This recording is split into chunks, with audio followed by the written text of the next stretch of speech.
कक्षा 10वीं home science पाठ 6 प्रश्न नंबर 2। फर्नीचर कितने प्रकार का होता है? उत्तर, फर्नीचर के प्रकार।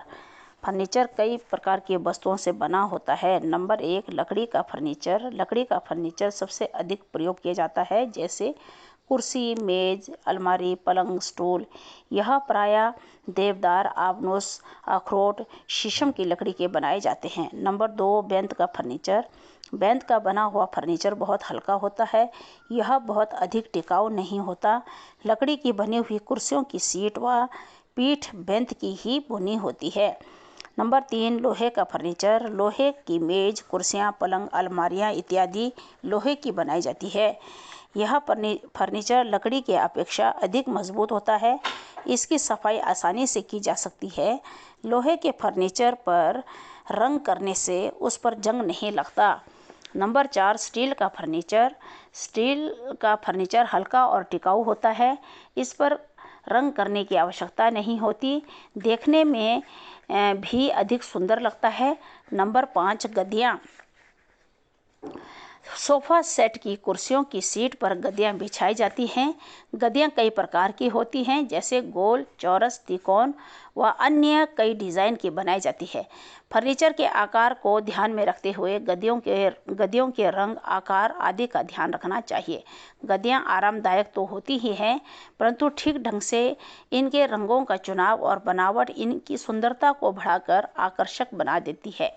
गद्दियों का चुनाव करते समय इस बात का ध्यान रखें कि वह कुर्सी की सीट व पीठ के साइज के अनुसार हो।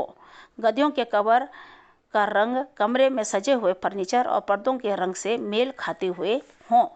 प्रश्न नंबर 3, रंग योजना से क्या अभिप्राय है? रंगों की संगति क्या होती है?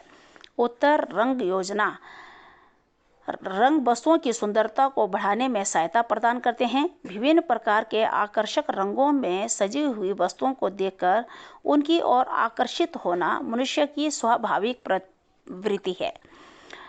प्रत्येक वस्तु की सुंदरता रंगों में उचित मेल व सुंदर ढंग से सजाने पर निर्भर करती है। रंगों की संगति 6 प्रकार की होती है। नंबर 1, समान रंगों की संगति।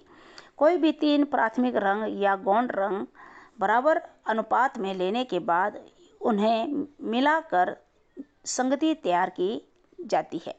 जैसे हरा, पीला, समुद्री हरा मिलाने से एक ही संगति तैयार होती है।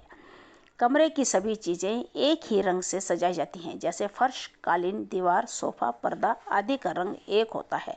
नंबर 2, विलोम संगति। विलोम संगति प्राथमिक तथा गौण रंगों में से किसी 2 रंगों का मिश्रण किया जाता है, तब उसे विलोम संगति कहते हैं। जैसे पीला व नीला रंग मिलाने से ऐसी ही संगति तैयार हो जाती है। नंबर 3, मध्यवर्ती रंगों की संगति। 3 रंगों को लेकर मध्य के विरोधी रंग से मिलाकर संगति तैयार करते हैं, उसे मध्यवर्ती रंगों की संगति कहते हैं। इस योजना में एक प्रधान रंग चुना जाता है, फिर उसके विपरीत गौण रंगों को चुनकर कमरे के प्रत्येक सामान को सजाया जाता है।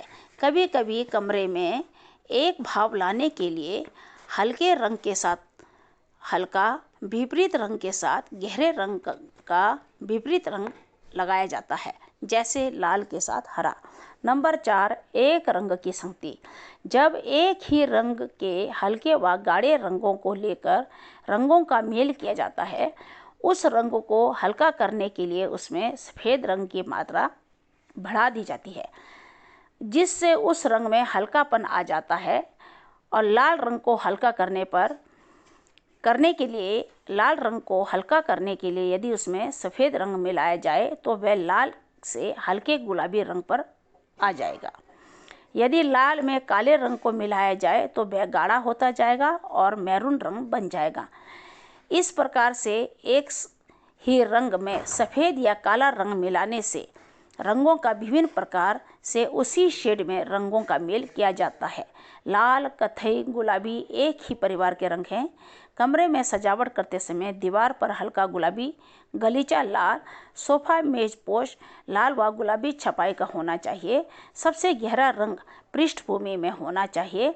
सभी रंगों में एकता की भावना व्यक्त होनी चाहिए। नंबर 5, मंद रंगों की संगति। जब रंगों का मेल करते समय विरोधी तथा समान रंगों की संगति में उदासीन रंगों का मेल दिया जाए तो उसे मंद रंगों की संगति कहते हैं। नंबर 6, बहुरंगी योजना, जिसको उन्नत संगति कहते हैं बेटा।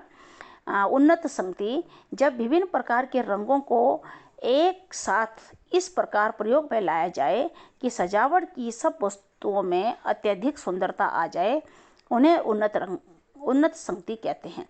इस योजना में कमरे में हल्के तथा गहरे रंगों से सजाया जाता है। ऐसी सजावट करना थोड़ी कठिन है। यदि रंगों का उचित प्रयोग ना किया जाए तो व्यक्ति बेचैनी अनुभव करता है। प्रश्न नंबर 4,